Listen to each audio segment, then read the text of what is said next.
Tuhan akan ikut campur tangan dalam kehidupan kita. Intinya bahwa kita menyerahkan segala kehidupan kita dan meminta Allah yang menuntun kehidupan kita. Memang caranya sukses, namun akhirnya ketahuan dan singkat cerita, mereka akhirnya dijadikan tukang belah kayu dan tukang rimba air untuk bangsa Israel.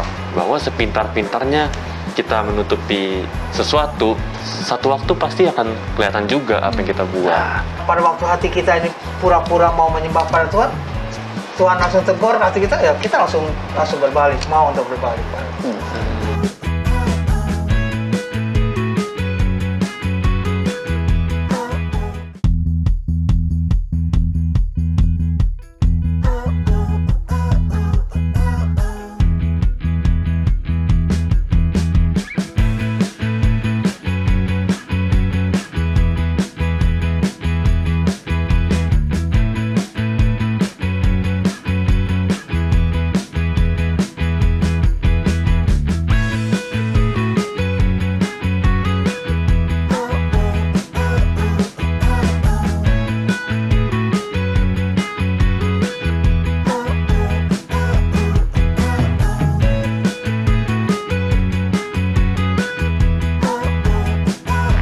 Halo teman-teman semua, apa kabar hari ini? Semoga hari ini adalah hari yang menyenangkan. Sekarang ini kita tiba pada pelajaran yang ke-9, dan dalam minggu ini yang tentunya akan membahas beragam kasih yang Allah berikan bagi manusia. Melalui pelajaran ini, kita akan mendapatkan kekuatan iman agar tetap berserah kepada Allah, Sang Pemberi hidup. Nah, ya bener banget tuh. Dan tentunya ini sangat cocok untuk kita orang-orang muda agar lebih banyak belajar tentang kasih Allah dalam kehidupan kita. Dan hari ini kita masuk ke dalam pelajaran ke-9 dengan topik pembahasan Ups. Nah, hari ini tuh topiknya sangat menarik gitu. Ups. Nah, untuk membuka topik kita pada hari ini, aku ingin bertanya nih sebagai pertanyaan pemantik aja. Ya kan? Pernah nggak sih kita semua atau kalian lah dan teman-teman yang ada di rumah punya teman yang licik banget, atau dia biasanya penipu tapi nggak terlihat gitu kalau dia nipu, dan setelah diselidiki, setelah diperhatiin nih orang, ternyata akhirnya ketahuan. Pernah nggak sih? Istilahnya kayak diam-diam menghanyutkan Ya, dulu ya? diam-diam menghanyutkan gitu. Pernah. Gimana tuh? Pernah. Coba ceritain sedikit. Biasanya kalau di sekolah tuh suka kumpul HP kan kalau mau. Iya. Nah, cuman dia tuh suka licik, dia kadang dia bilang udah kumpul HP, Tapi ternyata masih di kantong. kantong. Terus ketahuan waktu dia nunduk-nunduk terus, ngapain ini kan ada Kayaknya meja itu kan. gue deh, gue kayak gitu soalnya. Wah, Ya, kalian pernah emang tuh. ngumpul HP waktu di sekolah ya? Iya. Nggak seru banget ya sekolah kalian. Kalau pengalaman gue, ya ada mah pasti ada. Cuman kayak gue juga gitu. Ya, semua orang pasti ada yang pernah kayak gitu nggak sih? Iya, Gitu. Nah, dari jawaban yang tadi kita udah jawabin dari diskusi Aldo nih, dapat aku simpulkan nih bahwa berbohong atau yang lainnya berhubungan dengan berbohong itu, dan yang berhubungan dengan sesuatu yang nggak baik atau buruk dan jelek, nah suatu saat itu akan ketahuan tuh atau nampak. Bener gak? Bener banget. Bener banget. Sama kayak ada satu kata pepatah nih, sepandai-pandainya tupai melompat, Pasti suatu melompat juga? Enggak dong. Oh. Pasti dia akan jatuh. Nah, artinya apa nih? Nah, bahwa sepintar-pintarnya kita menutupi sesuatu, satu waktu pasti akan kelihatan juga apa yang kita buat. Nah, berdasarkan yang kita diskusin tadi nih, ada kisah menarik juga yang terdapat dalam Alkitab, yaitu tentang perjalanan bangsa Israel. Nah, diceritakan bahwa terjadilah salah satu mufakat dari orang Gibeon untuk memerangi Yosua dan orang-orang Israel. Kemudian, tiba saatnya mereka sudah berkumpul untuk berperang. Tiba-tiba ada informasi bahwa Yosua dan bangsa Israel baru saja mengalahkan kota Yeriko dan kota Ai. Maka kecutlah hati mereka ini, dan kemudian mereka menyusun suatu siasat untuk mengelabui bangsa Israel agar tidak membunuh mereka. Memang caranya sukses, namun akhirnya ketahuan dan singkat cerita, mereka akhirnya dijadikan tukang belah kayu dan tukang rimba air untuk bangsa Israel. Nah, bener banget. Nah, kita kembali lagi. Nah, teman-teman, di sini kita lihat ada sebuah kalimat yang dikeluarkan oleh Yosua. Dikatakan, kenapa kamu menipu kami, padahal kamu diam di tengah-tengah kami. Nah, di sini menjadi menarik nih. Kalau kita lihat lagi ceritanya, bagaimana akan orang Gibeon ketika ingin mengelabui bangsa Israel, tapi siasatnya terbaca gitu. Dan siasatnya itu baru terbaca setelah 3 hari mereka menyembunyikan siasat tersebut. Nah, ya benar banget tuh, Dok. Dan untung aja karena mereka udah sempat berjanji untuk tidak membunuh mereka, maka akhirnya mereka hanya dijadikan sebagai tukang belah kayu dan tukang timba air untuk bangsa Israel. Nah, benar, karena ada tertulis di dalam Amsal 12 ayat 19. Di situ dikatakan, bibir yang mengatakan kebenaran tetap untuk selama-lamanya, tetapi lidah dusta hanya untuk sekejap mata. Setuju banget nih, Ludwig. Nah, pelajaran kali ini seperti sebuah pelajaran yang sangat luar biasa banget nih. Ya. Karena kita bicara tentang Ups. Nah, kita semua akan membahas semuanya di sini bersama kami. Saya Ludwig Kiosi Zebedeus dari Jemaat Warakas. Dan saya Frian Geraldo dari Jemaat Rawamangun. saya Brian Tamunan dari Jemaat Jamrut. Tetap di Cornerstone Connections.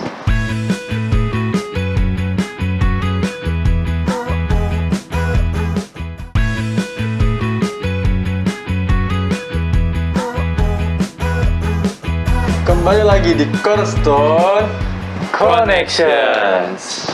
Program ini hadir untuk menuntun kamu kepada Alkitab agar dapat melihat kisah besar Allah dan manusia. Jika kamu mencari firman Allah yang benar, Cornerstone Connections menyajikan Alkitab dan menantang kamu untuk menghubungkannya dengan kehidupan nyatamu. Nah, di sepanjang tuduhan ini, tema besarnya adalah garis di pasir. Dan kita sudah masuk ke pelajaran ke-9 dengan judul Ups. Nah, yang ayat intinya terdapat di dalam Yosua 9 ayat 14 dan 15. Isinya, lalu orang Israel mengambil bekal orang-orang itu tetapi tidak meminta keputusan Tuhan. Maka Yosua mengadakan persahabatan dengan mereka dan mengikat perjanjian dengan mereka bahwa ia akan membiarkan mereka hidup, dan para pemimpin umat itu bersumpah kepada mereka. Nah, kalau kita lihat tadi tuh di ayat-ayat sebelumnya, bisa kita temuin tuh ada sebuah tipuan yang berhasil. Tipuan apa sih itu? Nah, bener banget. Ada tuh satu penipuan. Karena mereka takut akan kalah dalam pertempuran, maka mereka membuat siasat, yaitu dengan menyediakan bekal yang buruk-buruk. Sendal-sendal yang robek, yang pakaian-pakaian yang kumuh, dan masih banyak lagi siasat mereka untuk mengelabui bangsa Israel supaya mereka jangan dibunuh. Nah, ada juga tuh sebuah kutipan yang mendukung apa yang baru Ludwig bilang tadi, yaitu terdapat dalam Alfa dan Omega jilid kedua halaman 114. Isinya, bukanlah satu kehinaan yang kecil kepada warga negara dari satu kota kerajaan, semua orangnya pahlawan, untuk dijadikan sebagai pembelah kayu dan penimba air sepanjang generasi mereka. Tetapi mereka telah menggunakan jubah kemiskinan dengan maksud menipu, dan itu pun telah dilekatkan kepada mereka sebagai satu tanda perhambaan untuk selama-lamanya. Dengan demikian, sepanjang generasi mereka, keadaan perhambaan mereka akan menyaksikan kebencian Allah terhadap dusta. Nah, hukuman itu tuh terjadi karena mereka telah menipu bangsa Israel, sehingga bangsa Israel sempat bersumpah dengan mereka. Maka pekerjaan itulah dibuat untuk membalas tipuan yang mereka buat untuk bangsa Israel. Nah, kita perlu ketahui bahwa Allah ini sangat benci akan dusta, dan tentunya ini akan membuat kita lebih memahami bahwa menipu, apalagi dengan kegiatan-kegiatan yang Tuhan inginkan, itu bisa berakibat fatal. Ya, tentunya konsekuensi yang terutama akan selaras dengan yang Tuhan inginkan. Nah, sebelum kita melanjutkan diskusi kita lagi nih, aku ingin membaca sebuah kutipan yang terdapat di pandangan lain di buku kita. Yang pertama ada dari orang yang mungkin kita semua udah familiar lah dengan namanya, yaitu Muhammad Ali, seorang petinju dan aktivis Amerika yang ada di zaman kontemporer ini. Dia bilang, menyerah apa yang terlihat meragukan untuk sesuatu yang sudah pasti. Kebenaran membawa damai ke dalam pikiran dan muslihat terhadap keraguan. Nah, teman-teman ada tahu nggak nih, di bagian apakah kamu tahu? apakah kamu tahu bahwa Allah adalah ahli strategi militer? Ketika 5 raja bangsa Amori melarikan diri dari Yosua dan pasukan bangsa Israel, Allah memberikan Yosua sedikit bantuan dari udara. Bacalah mengenai hal ini dalam Yosua 10 ayat 11. Allah membombardir tentara Kanaan dengan hujan batu yang besar, dan dia terus melakukannya sepanjang hari ketika waktu masih berjalan. Seluruh pasal ini menyediakan sebuah ilustrasi yang luar biasa mengenai hubungan yang saling memengaruhi antara manusia dan faktor ilahi dalam memperoleh kemenangan. Dalam ayat 7-11 secara bergantian antara Yosua dan bangsa Israel dan juga Allah. Mereka semua memainkan peran penting dalam pertikaian itu. Pasukan harus berperang, namun Allah lah yang memberikan kemenangan. Nah, dari bacaan kita dalam buku Apakah Kamu Tahu, di sana kita bisa mengerti gitu bahwa Allah adalah seorang ahli dalam strategi militer. Dan kita bisa lihat bagaimana dia turut berperang melawan bangsa-bangsa Israel, dan sesuai janjinya, aku akan berperang melawan mereka dan kamu akan diam saja. Tuhan akan ikut campur tangan dalam kehidupan kita. Intinya bahwa kita menyerahkan segala kehidupan kita dan meminta Allah yang menuntun kehidupan kita. Nah, dan akhirnya teman-teman, akan ada kemenangan dalam kehidupan kita. Dan tentunya ingat, jangan kau menipu Allahmu, itu bisa berakibat fatal. Nah, itu apa yang kita sudah bahas itu tuh udah bener banget lah. Dan sekarang aku mau minta kita diskusi sedikit tentang pendapat kita sesuai di segmen buku kita, yaitu apakah pendapatmu. Tuh. Nah, di dalam buku itu ada pertanyaan gini. Bagaimanakah kamu dapat mengatakan bahwa seseorang sedang berbohong kepada kamu? Tanda-tanda apakah yang biasanya kamu cari? Waduh. Nah, pasti kita pernah dong dibohongin sama orang. Iya. Ya kan? Dan kira-kira kalian bisa nggak sih untuk rasain nih orang bohongin sama gue nih? Pastinya tuh, pasti dia kalau bisa berbohong dia gelisah. Kayak Bisa sih. Nggak bisa diem gitu. Iya, nggak bisa diem, tapi terus kalau ngomong tuh matanya suka kemana-mana. Itu biasanya terbata-bata nggak sih? Iya, kayak Terbata-bata. dan alasannya tuh suka muter-muter. Nah itu biasanya tuh kayaknya ini bohong nih. Iya. Kecuali kalau dia ngomongnya bener, lugas, terus apa? Percaya diri. Percaya diri dengan pendapatnya mungkin ya. Oh iya nih kayaknya Cuma dia kalau bener. udah jago dia percaya diri. Itu juga sih, itu juga benar sih. Kalau udah jago bohong mah, kalau udah jago tahu percaya diri. ekspresinya. Soalnya kalau teman-teman, biasanya kan teman-teman udah saling percaya dong, jadi kayaknya bohong tuh kayaknya ada susah gitu. Iya, tapi ya namanya orang udah jago bohong ya kan. Iya sih. Kayak susah. ya udah santai aja gitu. Gak ada pressure lagi. aja. Cuman pasti bakal ketahuan juga kan. Ya, Sepandai-pandainya itu poin. Tupai lompat pasti akan jatuh. Nah, ini kita juga ada lanjutan nih dari yang di apakah pendapatmu itu. Dijelasin bahwa berdasarkan penelitian di Smell and Taste Treatment Research Foundation di Chicago, Illinois, sikap yang didaftarkan di bawah ini adalah indikator fisik bahwa seseorang sedang menipu. Disebutin bahwa ada yang membungkuk, terus menjilat bibir. Menjilat bibir tuh Basahin bibir gitu loh. Ngelap bibir. Oh ya, kita nggak bisa liatin gara-gara. Terus ada menyentuh hidung, menghindari tatapan dan meremas benda-benda. Ya maksudnya kelihatan gelisah lah kalau Iya, mereka gelisah. Wah, gimana nih? Iya, benar. Nah, guys, kan tadi kita udah diskusi bersama-sama nih. Iya. Cuman kayaknya ada beberapa nih yang kita tuh nggak kurang paham gitu. Iya. Daripada kita makin gak paham, mending kan kita diskusi aja kan sama pendeta kan. Iya, benar banget. Oke teman-teman, kita akan berdiskusi lagi bersama dengan Pak Pendeta. Jadi, jangan kemana-mana ya, tetap di Cornerstone Connections.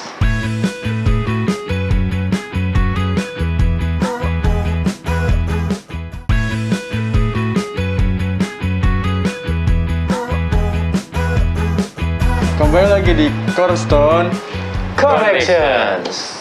bersama kami semua di sini dan juga ada Pak Pendeta Benny Tambunan. Shalom Pak Pendeta. Shalom. Shalom. Sehat-sehat semua ya. Sehat-sehat semua. Puji Tuhan. Sehat banget. Nah, kita langsung aja nih ke pertanyaan nih. Karena tadi udah diskusi panjang lebar, ada pertanyaan mau ditanya. Iya, benar. Langsung ya. Tadi kan kita sudah bahas di apakah pendapatmu kalau misalnya kita ngeliat orang yang berbohong itu kayak gimana dan sebagainya.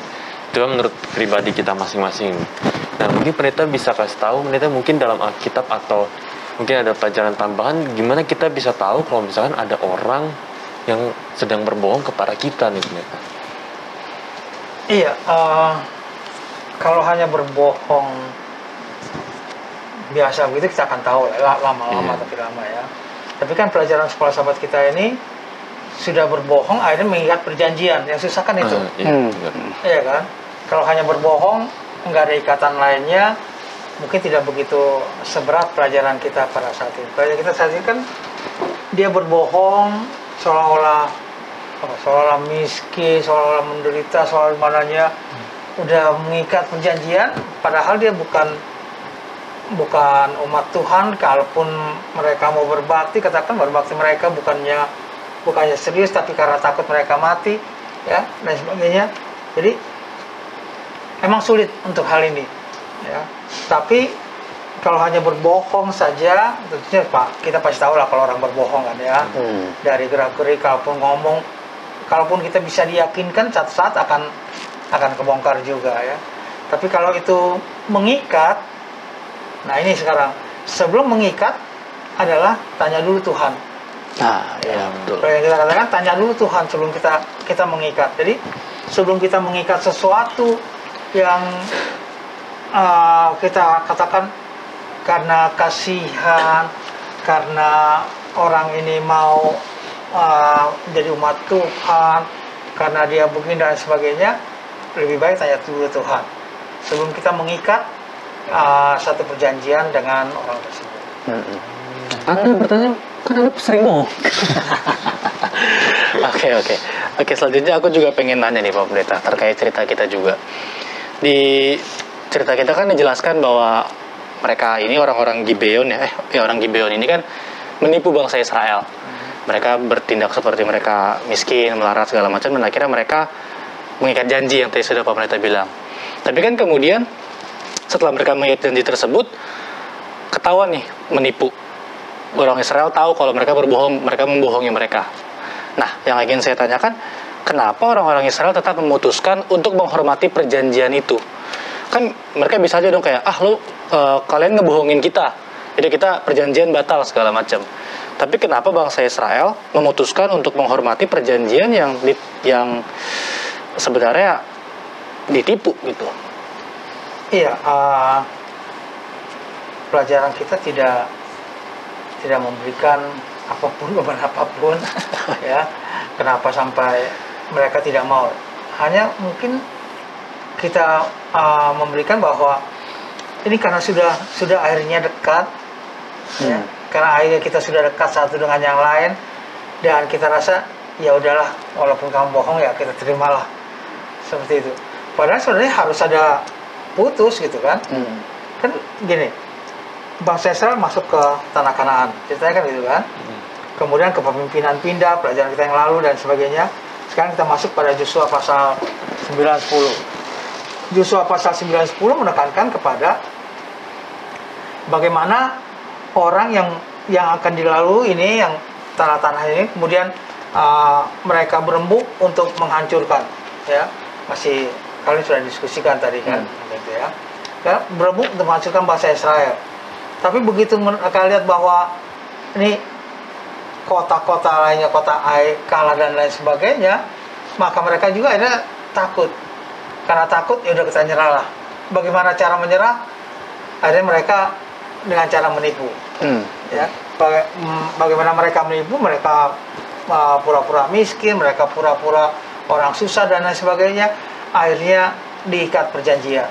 Pada waktu ikat perjanjian ini sebenarnya pada waktu ketahuan harusnya putus.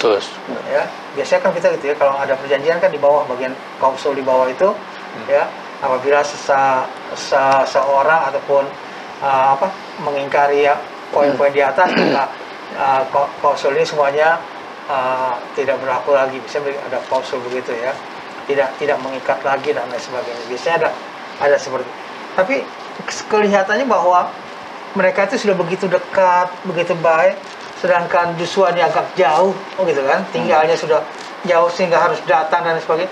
Itu kan memperlihatkan bagaimana mereka punya keinginan itu adalah, ya sudahlah, atau juga mereka sudah ngaku bahwa mereka bohong, mereka takut mati, mereka juga mengaku mereka akan mengikut Tuhan kita, ya udahlah kita biarin aja. Padahal perintah Tuhan sebelumnya itu jelas, habisin semuanya, jangan ada sisa. Nah, pemerintah. Tapi kan dalam dalam mengikat janji antara Gideon dan Israel itu kan pasti ada orang yang penting tuh pemerintah yang untuk memutuskan. Nah, siapa sih pemerintah tokoh penting itu? Iya, di pelajaran kita memberikan bahwa hanya memberikan kepada tua-tua. Kita juga mencatat hanya seperti itu ya. Sampai akhirnya Yosua yang muncul kemudian. Jadi seringkali kita rasa bahwa udahlah saya ikat perjanjian, tua-tua sudah mengikat, ini semuanya ya udah kita terima aja. Yang harusnya tetap bahwa ini orang firman Tuhan semula, ya ini singkirkan. Jadi jangan juga bermain dengan apa istilahnya ya, istilah kasihan, kemudian mereka itu sebagai apa sering sebutkan dosa putih, berbohong untuk selamat, gitu kan, dan lain sebagainya. Seperti tidak, firman Tuhan ya firman Tuhan, katakan demikian, mereka harus mengikutinya dengan segala konsekuensi yang ada. Dan kita tahu ya konsekuensi akhirnya kan ada konsekuensi mereka juga, apa yang harus Tuhan berikan kepada mereka karena ikatan perjanjian yang mereka buat dengan Ibrani tersebut. Nah, menarik banget nih Pendeta. Aku ada juga pertanyaan tentang salah satu kutipan di Alkitab nih. Kan di Alkitab itu ada tertulis kalau misalkan orang yang bisa bertahan di hadapan Allah adalah mereka yang bersih tangannya dan murni hatinya nih Pendeta. Sedangkan kalau kita kan, apalagi manusia zaman sekarang gitu kan, ya kita tidak pernah luput dari dosa, dan pasti kan kita ya ibaratnya udah ternodai oleh dosa nih. Berarti maksudnya dari ayat ini apa Pendeta? Apakah kita sudah tidak berada di ini hadapan Tuhan lagi gitu Pendeta? Iya, dulu kan orang itu selalu mengandalkan kepada peperangan ya. Pahlawan itu adalah peperangan. Semakin banyak yang dia bunuh, maka semakin pahlawan dia. Ya kan? Padahal sebenarnya saya katakan sekarang kan pada waktu perintah Tuhan jelas kayak, tapi pada waktu ada keadaan sekarang ini ya Tuhan bilang kan bahwa kamu harus melakukan ini, kamu harus melakukan itu, gitu ya. Jadi kita datang kepada Tuhan itu ya sebagaimana kita ada. Ya. Banyak contoh, misalnya pelajaran kita itu Daud misalnya ya. Daud gitu ya. Walaupun dia tetap datang pada Tuhan, dia jatuh, dia bangkit lagi, dia datang pada Tuhan, jatuh, dia bertobat lagi ya. Abraham yang kita sudah pelajari juga ya, dan lain sebagainya, itu menandakan bahwa ya kalau kita memang berdosa, tangan kita ini sudah kotor ya, dengan penumpahan darah dan lain sebagainya, mungkin ya datang pada Tuhan, Tuhan akan terima kita ya. Datang pada Tuhan tapi datangnya dengan jangan datang seperti orang Gibeon ini ya, datang dengan kelicikan, enggak gitu loh. Datang memang ya ini saya Tuhan, ini saya memang begini, saya datang pada Tuhan sepenuhnya ya. Bukan saya datang pada Tuhan takut nanti saya dibunuh, takut nanti begini, takut nanti begitu. Akhirnya datangnya itu karena takut, bukan karena dia rasa bahwa dia memang membutuhkan Tuhan dengan keadaan dosa-dosanya yang begitu banyak. Nah, selanjutnya aku juga ingin bertanya juga terkait dengan cerita kita. Jadi kan setelah bangsa Israel menyetujui untuk tetap melakukan perjanjian tersebut, orang-orang Gibeon akhirnya ikut membantu mereka untuk berperang melawan raja-raja orang Amori, ya kan? Dan bisa dibilang bahwa mereka akhirnya melayani Tuhan secara tidak langsung gitu. Walaupun mereka bukan sepenuhnya untuk menginginkan untuk melayani Tuhan. Nah, yang ingin saya tanyakan adalah apakah Tuhan mengharapkan suatu penyembahan yang seperti orang-orang Gibeon ini, seperti mereka sebenarnya nggak mau melayani, cuma karena terpaksa akhirnya mereka melayani. Itu gimana Pak Pendeta? Iya, kita juga sudah tahu jawabannya pasti bahwa Tuhan nggak mau kalau orang mau berbakti, ya bakti aja ya. Teman kita juga kalau lu mau nolong aja lah tulus, jangan nolong jangan nolong kita pura-pura ada embel-embelnya, ada tanda kutip ya, ada sesuatu di baliknya. Tidak demikian. Kalau memang tolong tulus. Kalau memang tidak bisa, katakan tidak bisa. Kalau memang kita mau datang kepada Tuhan, datanglah dengan tulus, ya, dengan tulus, dengan segala kekurangan kita, dengan segala sesuatu yang lainnya datang pada Tuhan, ya, bukan kepada hal-hal lainnya yang perlu untuk kita tunggu, kita resapkan dan lain sebagainya, tidak, ya. Yang penting bahwa kita apa kata ups itu kan seolah kaget ketahuan loh gitu ya kan menambahkan ketahuan gitu ya. Nah, pada waktu hati kita memang licik ya, pada waktu hati kita ini pura-pura mau menyembah pada Tuhan, Tuhan langsung tegur hati kita, ya kita langsung berbalik, mau untuk berbalik. Nah, ternyata udah nggak terasa nih diskusi kita udah mau berakhir. Mungkin Pak Pendeta boleh kasih 1 atau 2 kalimat untuk kesimpulan dan juga tolong doakan kami. Oke, pada orang-orang muda dimanapun pada saat ini berada, pelajaran sekolah sahabat kita yang ke-9 memberikan pelajaran pada kita bahwa apabila kita datang kepada Tuhan, datanglah dengan tulus. Datanglah dengan keadaan kita sebagaimana kita ada, datang kepada Tuhan. Tapi apabila kita tahu sesuatu hal yang menipu kita orang lain yang datang kemudian ingin menipu kita dan kita mengikat janji, lebih baik adalah putuskan hubungan. Ya. Secara hubungan, kalau dia hanya datang pada kita, hanya pura-pura untuk menjadi penyembah Tuhan, untuk pura-pura menjadi setia, padahal sebenarnya hatinya sih enggak. Ya, hatinya tidak. Jadi datang pada Tuhan sebagaimana kita ada, kemudian pada waktu ada penipuan, jangan bikin perjanjian apapun dengan siapapun, jangan bikin perjanjian apapun, tapi lari kepada Tuhan, tanya Tuhan, dan kalau Tuhan bilang tidak, ya jangan. Kemudian pada waktu kita datang pada Tuhan, marilah kita datang dengan segenap hati kita, dengan segenap pikiran kita, dengan segenap ketulusan di dalam tabiat kita. Kita tunduk kepala untuk berdoa. Bapa di surga, kami terima kasih atas pelajaran sekolah sahabat yang ke-9 pada saat ini. Kami terima kasih Tuhan mengingatkan kami untuk kami boleh selalu waspada dengan segala penipuan yang ada, untuk coba menjerat kami, menjauhkan kami dari hubungan dengan Engkau ya Bapa. Pada saat ini kami ingin terima kasih atas pelajaran Tuhan berikan. Kami juga ingin menyerahkan semua orang-orang muda ke dalam tangan Tuhan. Berkati mereka, lindungi, jagai dimanapun orang-orang muda pada saat ini berada. Tuhan juga boleh memberikan kesembuhan bagi mereka yang sakit, dan memberikan jalan keluar bagi mereka dalam kesusahan, dan berseru pada Tuhan pada saat ini. Tuhan jawab doa-doa mereka agar mereka pun selalu bersuka, bergembira karena kasih Tuhan. Ampuni segala dosa dan kesalahan kami, karena kami berdoa dalam nama Anak Yesus Kristus Tuhan dan Juru Selamat kami. Amin. Amin. Nah, terima kasih Pak Pendeta atas pelajarannya. Nah, ternyata dari pelajaran itu ada pelajaran yang menarik gitu. Kalau dalam situasi apapun tuh berbohong itu nggak boleh kita lakukan. Ya benar. Namanya dosa putih. Dan itu walaupun itu bisa menyelamatkan kita, tapi tetap aja ada konsekuensinya. Benar banget. Ya, oke. Itulah pembahasan pelajaran kita, pelajaran Cornerstone kita sepanjang minggu ini bersama sahabat-sahabat Cornerstone di sini, dan juga Pak Pendeta Benny sudah berakhir. Terima kasih. Semangat terus dalam mempelajari Alkitab. Buatlah sebuah ketetapan untuk membaca Alkitab kamu dari halaman ke halaman, dan lihat sendiri apa yang terjadi di sana. Banyak sekali janji pengharapan yang Tuhan tulis buat kita semua. Terima kasih sahabat Top Channel yang selalu setia mencari dan belajar firman Tuhan melalui Cornerstone Connections. Terima kasih.